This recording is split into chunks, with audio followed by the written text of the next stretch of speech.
गर्म पानी से ठंड में करना चाहिए ना, ठंड गर्म दोनों खाए एक साथ। ठीक है, बहुत अच्छा है। तो जीवन में ये एक अनुभव है, हम लोग एक जगह में रहते हैं तो हम नहीं जान पाते कभी कभी दूसरी जगह में क्या हो रहा है ना।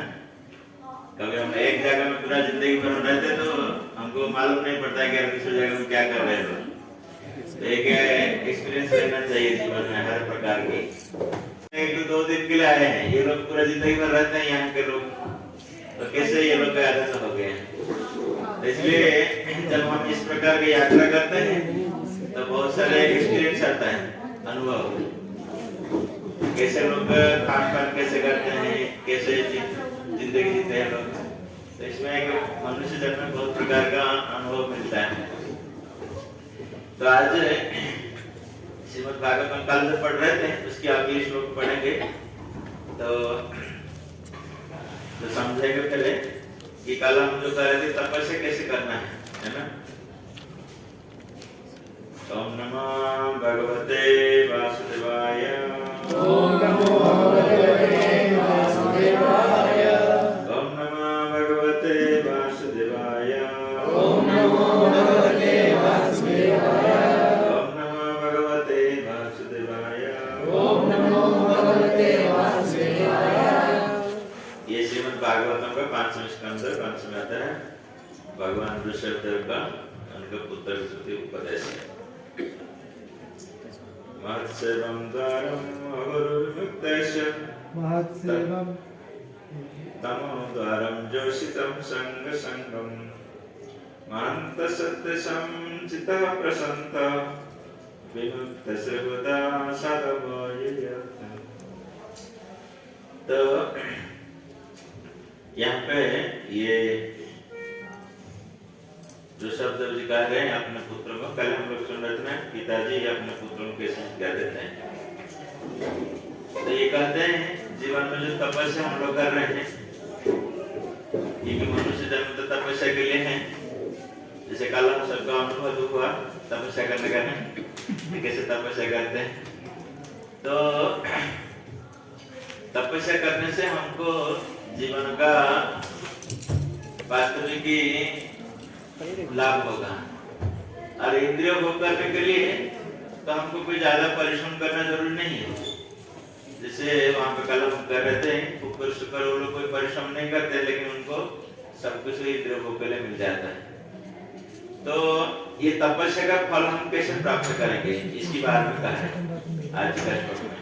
कल आप जो कह रहे कि तपस्या करना जीवन का मनुष्य जन्म का लक्ष्य है, तो आज इससे सुनेंगे कि तपस्या का फल हम कैसे प्राप्त कर सकते हैं। ये कह रहे कि महत् सेवम द्वारम आहुर विमुक्तस्य। महत् सेवा अर्थात जो भगवान के भक्त हैं, महत् सेवा अर्थात जो साधु संत महात्मा हैं, उनकी सेवा करने से ये जीवन का जो मुक्ति का द्वार खुल जाता है। कल हम कहते कि मुक्ति का द्वार क्या है, तपस्या करना है ना। तपस्या करने से मुक्ति का मार्ग पर हम लोग चलेंगे। लेकिन ये मुक्ति का मार्ग में जब हम चलते हैं तो मार्ग का द्वार कैसे खुलेगा, ये महत् सेवा, महांत लोग का जो साधु संत महात्मा होते हैं उनकी सेवा जब हम करेंगे। बैठिए पीछे।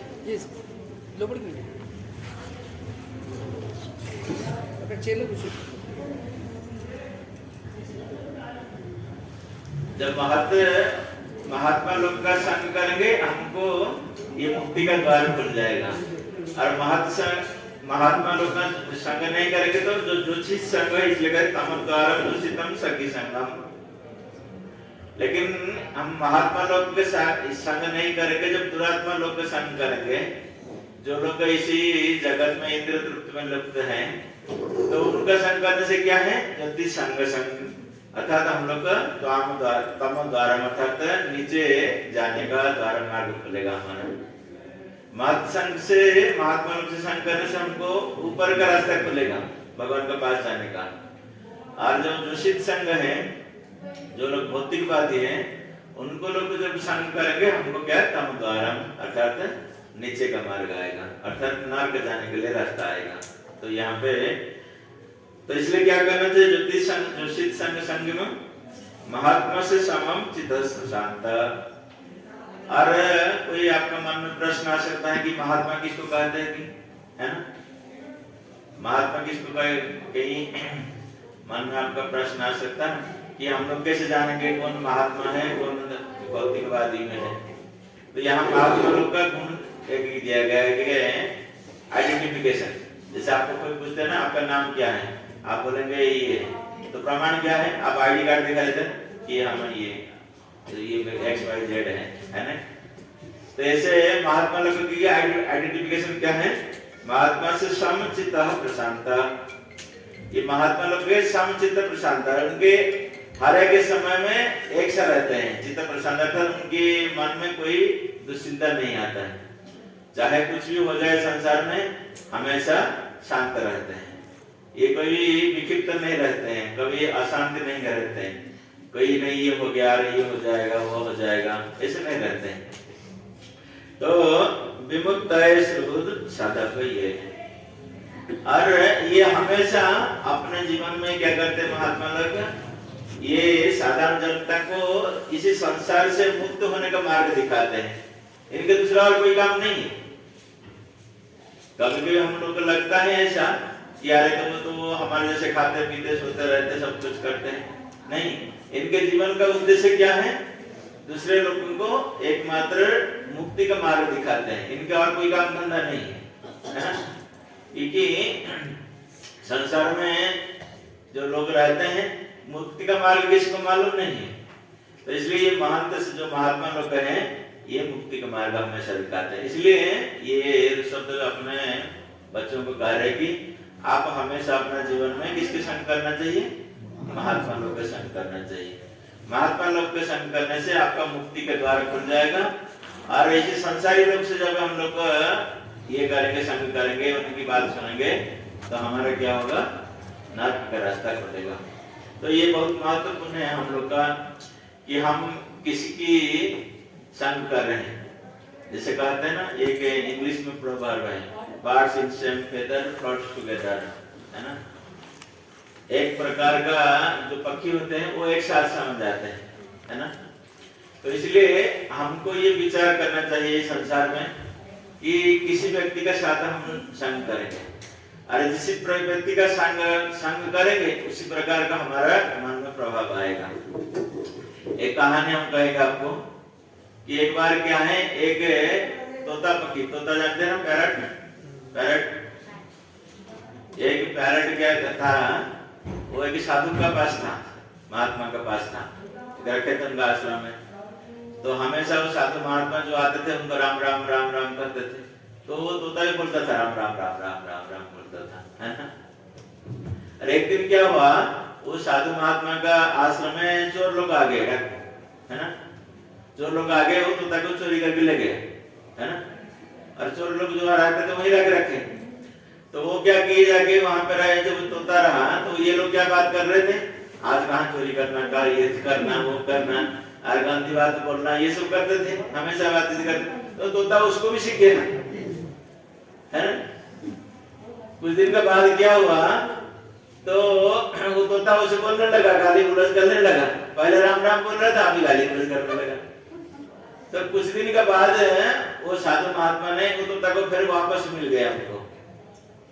जब आए तो महात्मा जो आया था, जो आश्रम में अभी क्या कर रहा, अभी गाली दे रहे और राम राम नहीं कर रहे। तो उसकी ये उसमें हम लोग क्या शिक्षा करते हैं, तोता भी उसका कोई अपना का विचार नहीं है, हम लोग ऐसे ही है। हम लोग जिसी की संग में लगा रखा था, हम उसी प्रकार का प्रभाव पड़ जाते हैं। देखिए एक साधारण उदाहरण सबके लिए मालूम है कि जब हम बच्चे से पैदा हुए अपने माता के गर्भ से, हम पीढ़ी की ये लेके नहीं आए थे, अपने साथ में लेके आए थे क्या, कि सिगरेट लेके नहीं आए थे, कि दारू का बटल नहीं आए थे, शराब नहीं लेके आए थे।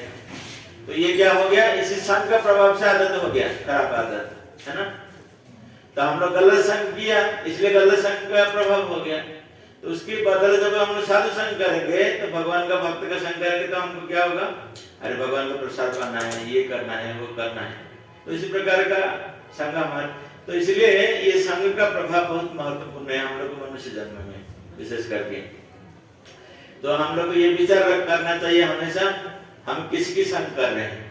और किसी की संग कर रहे हैं तो अच्छी तरह से जानना चाहिए कि किसके साथ जा रहे हैं, है ना।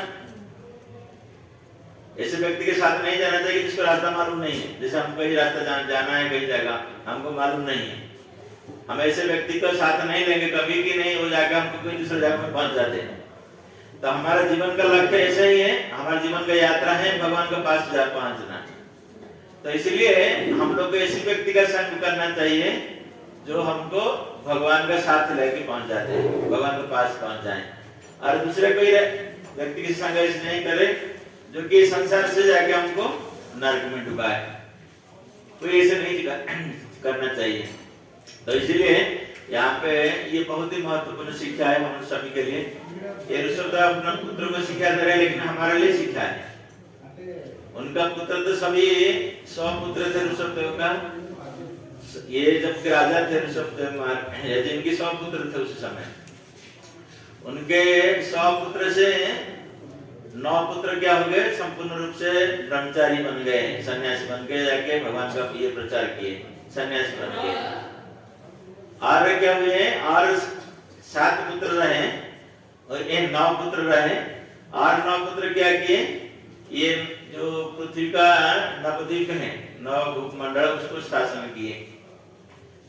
9 9 18 चला गया, और कितना रहा, 82 रहा ना। तो 82 पुत्र क्या है, ये सब ब्राह्मण बन गए, ब्राह्मण हो गए, चारों तरफ सीखे दिए। तो उनके देखिए राजा का भी पुत्र होने के नाते अलग अलग सभी विचारधारा में रहते हैं, क्योंकि इनके शिक्षा ऐसे उनको प्राप्त हुआ। कोई ब्राह्मण बने, कोई भगवान का कथा प्रचार किए, कोई अपने प्रजा को शासन किए। तो इसे ये हम लोग के लिए शिक्षा दे रहे हैं ऋषभदेव जी कि हम अपने जीवन में कैसे चुने, वास्तविक हम किसके साथ संग करें। जैसे हम लोग स्कूल कॉलेज जाते हैं, हमारा जैसे बच्चे के साथ हम लोग मिलते हैं, है ना। आपकी जैसे कोई अच्छा लगे तो उसके साथ आप मिलते हैं, अनजान व्यक्ति से नहीं मिलते हैं। तो इसलिए ये पहले तो हमको पहचानना करना चाहिए कि जो महात्मा है, हम उनका क्या आइडेंटिफिकेशन है ना। श्री भगवान कहते हैं भगवत गीता में, महात्मा स्वार्थ दैवी प्रकृति आश्रिता। महात्मा का ये परिभाषा है कि जो दिव्य प्रकृति की गुण में ये होते हैं वो महात्मा है।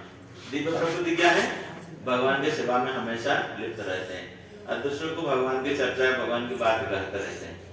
और संसारी व्यक्ति क्या है, वो दुनियादारी के संसार की बात करते हैं कि आपके घर में क्या हो गया, आपका बेटी क्या कर रहा है, आपका ये क्या कर रहे हैं, कोई लड़ाई झगड़ाई, दुनिया का राजनीति क्या हो रहा है, ये सब चर्चा करते रहते हैं उनका। क्योंकि ये तो जीवन में ऐसे करने से क्या होगा, हमको तमोद्वार अर्थात हमको नरक में जाना पड़ेगा।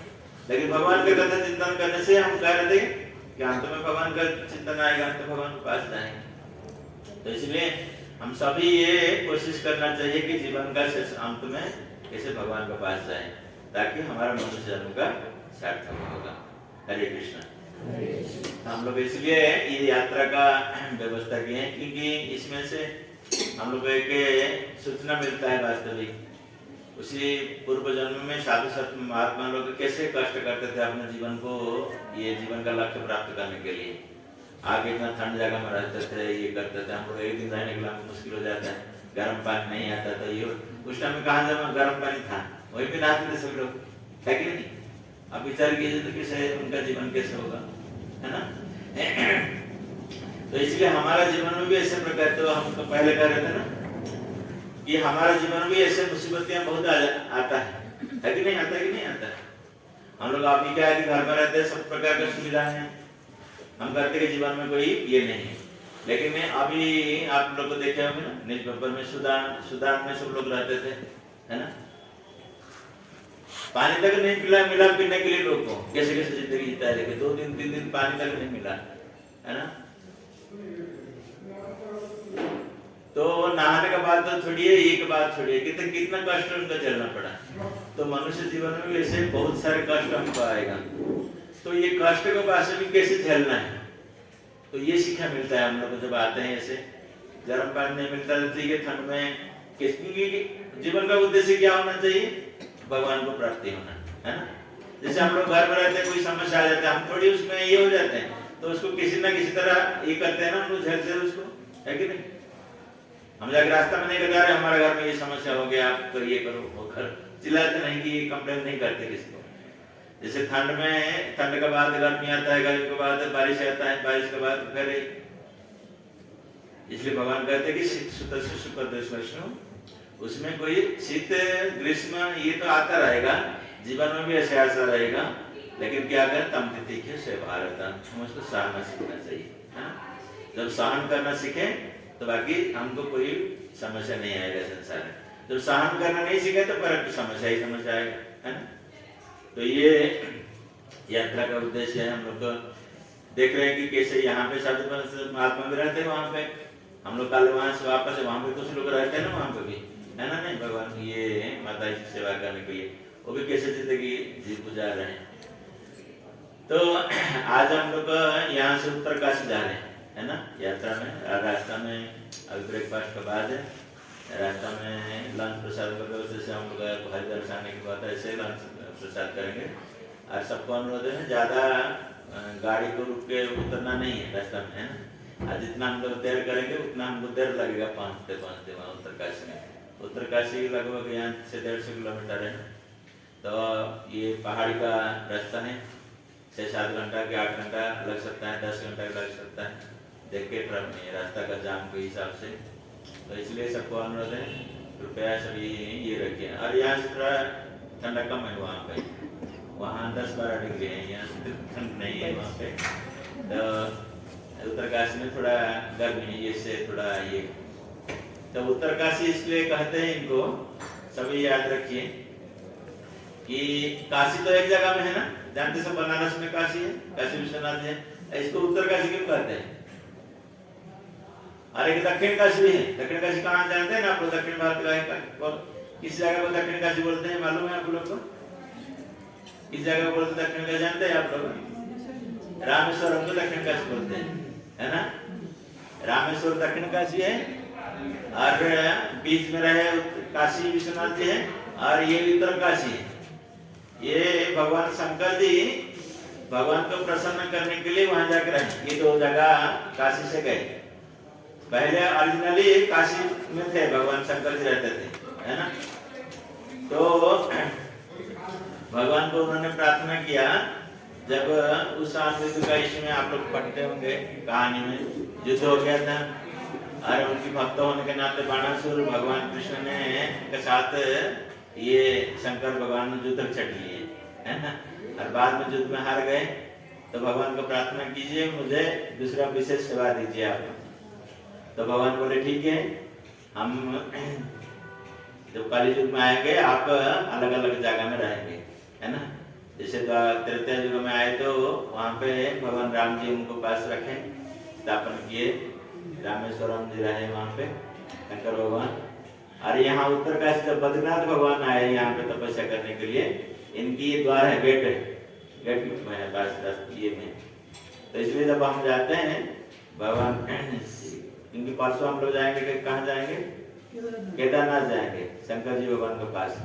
तो शंकर जी भगवान से पास जाने से पहले ये इनकी परमिशन लेना पड़ेगा। ये काशी जो उत्तर काशी है ना, इनको, और उसके बाद बद्रीनाथ की जो जा रहे हैं हम लोग, इनको प्रार्थना करना है कि भगवान आप हमको रास्ता में सब कुछ ये कर दीजिए और कृपा करके भगवान के दर्शन हमको दिलाइए। ये उत्तर काशी भगवान ने आगे यहाँ प्रकट हुए थे, जैसे त्रेता युग में वहाँ प्रकट हुए थे, ये सत्य युग में यहाँ आए थे, भद्र विशाल भगवान आए। तो ऑरिजिनली वहाँ पे काशी विश्वनाथ रहते हैं, इसलिए ये 3 काशी है, दक्षिण काशी है, उत्तर काशी है और काशी विश्वनाथ जी है। तो हम लोग कल आज जल्दी पहुँचेंगे तो जा सकते हैं, दर्शन करने के लिए जा सकते हैं उसी मंदिर, जो काशी विश्वनाथ जी मंदिर। रात हो जाएगा तो फिर हम कल सुबह दर्शन करेंगे, फिर गंगोत्री जाएंगे दर्शन के लिए। वहाँ से लगभग 60-70 किलोमीटर गंगोत्री है। बस में हम लोग जाएंगे, गंगोत्री दर्शन करके फिर आ जाएंगे। गंगोत्री जी गंगा का उद्गम स्थल मानते हैं, जैसे हम जमुनोत्री देखे, जमुना जी का उद्गम स्थल है। ऐसे तो अभी क्या हुआ, आगे गोमुख करके की जगह है, वो उद्गम स्थल पहाड़ से आते हैं, वहाँ पे गंगा जी आते हैं। तो तो वहाँ भगीरथ जी एक तपस्या जगह है देखने के लिए, भगीरथ जी की तपस्या स्थल ये कैसे भगीरथ जी आके तपस्या की। जानते हैं ना आप लोग गंगा जी कैसे प्रकट हुए थे, वो कहानी जानते हैं ना? भगीरथ तपस्या किस लिए किए थे? अपना पूर्वज जो सभी क्या करते, हाँ उनको उद्धार करने के लिए, है ना? कपिल मुनि का अभिशाप से सब भस्म हो गए थे लोग, उनके पूर्वज लोग का, तो उनका पूर्वज लोग को उद्धार करने के लिए भगीरथ महाराज ने कड़ी तपस्या की। तो तपस्या करके गंगा जी को प्रसन्न किए। गंगा जी कहाँ रहते थे पहले? भगवत धाम में रहते थे, भगवान के धाम में रहते थे। फिर उसके बाद भगवान धाम से कैसे आए? जब वामन भगवान में आए, प्रकट हुए बलि महाराज की समय में। वामन भगवान ने क्या किए, उस बलि महाराज की जब जी माप रहे थे, 3 पल भूमि मांग रहे थे, तो एक पैर ऊपर चला गया भगवान को मापने के लिए, तो उसी पैर से जाके हमारा भौतिक जगत का जो आवरण वो छेद हो गया। वहां से भगवान का ये कारण जब जल जो सागर है, कारण सागर जिसे हम कल करते फिर जो सागर है, वो जल आया, वो गंगा के रूप में आया भगवान। इसलिए गंगा जी का दूसरा नाम है विष्णुपति। विष्णुपद जानते हैं ना, विष्णु भगवान विष्णु का पद से आया है, मतलब चरण से आया है, इसलिए विष्णुपद इनका नाम है। गंगा जी का अलग अलग नाम है, अलकानंदा कहीं पे है, अरकान में भगीरथी जी है, आगे जाएंगे जहाँ भी हम देखेंगे, ऐसे अलग अलग नाम है, अलग अलग जगह के हिसाब से। तो ये पहले विष्णुपति के रूप में आए यहाँ से, और जब उसका बाद आएगा है स्वर्ग में आए ये पहले गंगा जी। तो स्वर्ग में जब आए, उसी स्वर्ग में रहे, उनका नाम अलकानंदा पड़ा। स्वर्ग में जब रहे, तो स्वर्ग से वो आना नहीं चाहते थे इस जगत में, लेकिन भगीरथ का तपस्या किया इतना, भगवान ने उनको बोले कि आपको जाना पड़ेगा, इतना तपस्या करेंगे। वो बोले कि नहीं, हम नहीं जाना चाहते, क्योंकि हम लोग सुनते हैं मरते कर लोग बहुत पाप करते हैं, ये करते हैं, कभी ये नहीं करते हैं। वो लोग नहीं, लोग जो पाप करते हैं वो जो नहाएंगे उसमें, लेकिन हमारे भक्त लोग जब नहाएंगे तो फिर आप पवित्र ऐसे ही रहेंगे, है ना? आपका पवित्रता कभी नष्ट नहीं होगा। तो उसमें कंडीशन में राजी होकर फिर गंगा जी आए भगीरथ के साथ। तो भगीरथ के साथ जब आए तो उनका नाम क्या हो गया? भागीरथी हो गया, है ना? तो यहाँ से इसलिए हम लोग जाएंगे जो गंगोत्री, वहाँ गंगा जी का नाम क्या है? भागीरथी हो गया। तो आगे जाएगा, हम कल का बाद परसों जाएंगे, लेकिन देवप्रयाग, तो वहाँ पे अलकानंदा से आया, यहाँ गंगा भागीरथी गए, वहाँ मिलके गंगा जी हो गए, जो हरिद्वार में दर्शन किए, उनका नाम गंगा हो गया, है ना? ऐसे अलग है तो गंगा है, अलग अलग जगह में अलग अलग लीला से नाम उनका अलग अलग है। तो इसलिए आप लोग सब जाएंगे वहाँ पे, जैसे आज कल जमुना नदी में स्नान किया, सभी लोग कोशिश करेंगे स्नान करने के लिए गंगा जी वहाँ, लेकिन गर्म पानी नहीं है ना? गंगा जी में स्नान करेंगे। आज देखो कितना पानी में कितना ये है। कल लोग किसका अनुभूति हुआ जो पैदल में गए थे और वहाँ स्नान करने के बाद कोई थकान रहा आप लोग के पास? ठीक है, हम तो बड़ी ये से गए हैं, लेकिन जब स्नान करते फिर कोई थकान नहीं रहा, क्योंकि ये पवित्रता है उनका, जो बाहर का लोग नहीं जानते, महसूस नहीं कर पाते।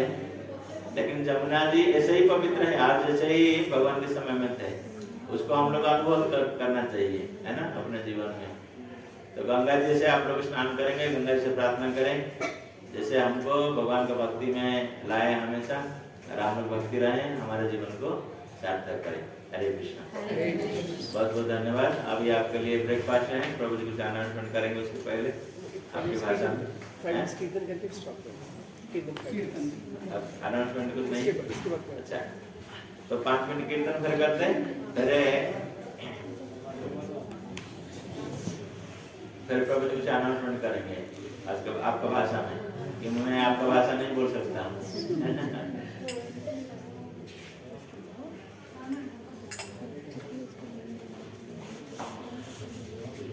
हरे कृष्णा कृष्णा कृष्णा हरे हरे,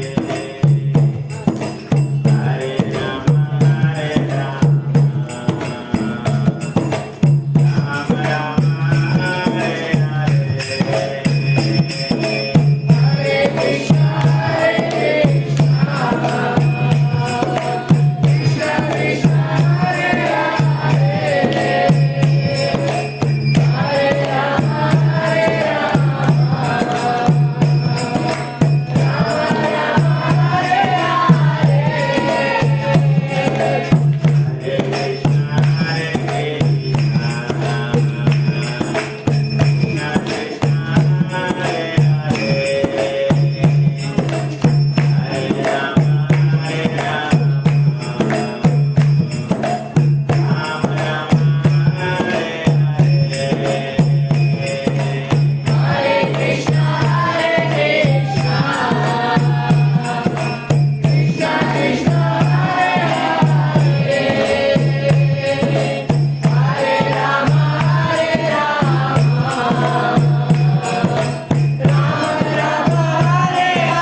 चार धाम यात्रा की जय, रामायण बाग प्रबंध की जय, और परमानंदे। आप लोग से माला ले सब माला कर रहे कि नहीं कर रहे हैं? कम से कम जब पास में जाते हैं ना, उस समय तो कोई काम नहीं है, तो उस समय बैठ के जब कर सकते हैं, है ना? जब पास में जाते हैं, नहीं तो क्या के इधर उधर की बात करते रहेंगे। वो तो घर में कर रहे थे, यहाँ करने का कोई जरूरत नहीं है।